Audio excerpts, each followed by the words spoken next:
En el seu primer discurs de política general com a presidenta, Francina Armengol anuncia la transformació de Son d'Ureta en un centre d'atenció per a malalts crònics i un pla d'infraestructures. En matèria turística afirma que no es podrà arrendar el mateix que es lloga ara, però no ha concretat com quedarà finalment la regulació.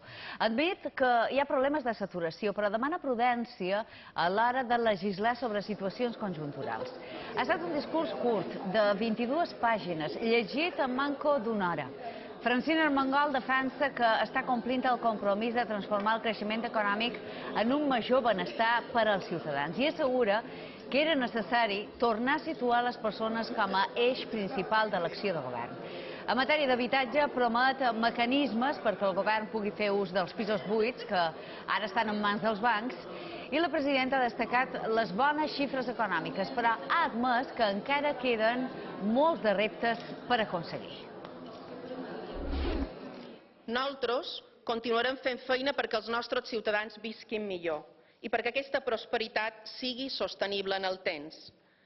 La nostra societat no es pot tornar a permetre que els governants mirin cap a un altre costat.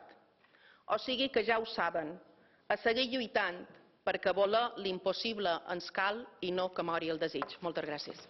En gairebé una hora de discurs, Francina Armengol ha fet un repàs a les polítiques socials del primer any de govern, com la renda social, i també per anunciar plans de futur, com la posada en marxa d'un nou Son d'Ureta per a malalts crònics. L'any vinent posarem en marxa el projecte del nou Son d'Ureta, que ja tindrà una partida específica als propers pressuposts autonòmics i que ens permetrà recuperar aquest espai emblemàtic ara en desús i a la vegada disposar d'instal·lacions pròpies per afrontar el futur.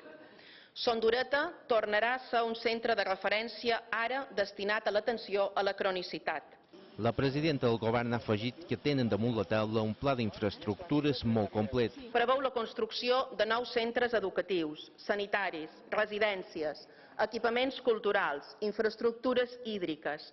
I ha insistit a denunciar la manca d'un finançament estatal adequat i la necessitat urgent d'un pacte d'esquerres abans d'arribar a unes terceres eleccions nacionals. No he tingut cap dubte en defensar un acord polític d'esquerres que suposi un canvi de govern a l'Estat. I no només el defens, sinó que el reclam amb urgència. I ho faig perquè estic convençuda que els ciutadans de les Illes Balears hi sortirien guanyant. Ha destacat el lideratge de les illes en creixement econòmic i ocupació laboral.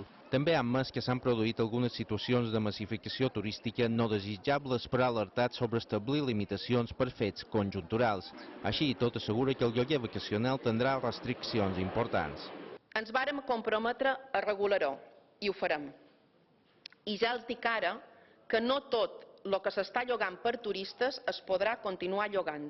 Armengol ha anunciat més pressupost per a educació, un pla contra l'abandonament escolar, la sinistralitat laboral i un gran pacte per desterrar la violència masclista. Precisament tots els diputats han guardat un minut de silenci a l'inici del ple per condemnar l'assassinat d'Ada Graciela Benítez a Eivissa el passat cap de setmana.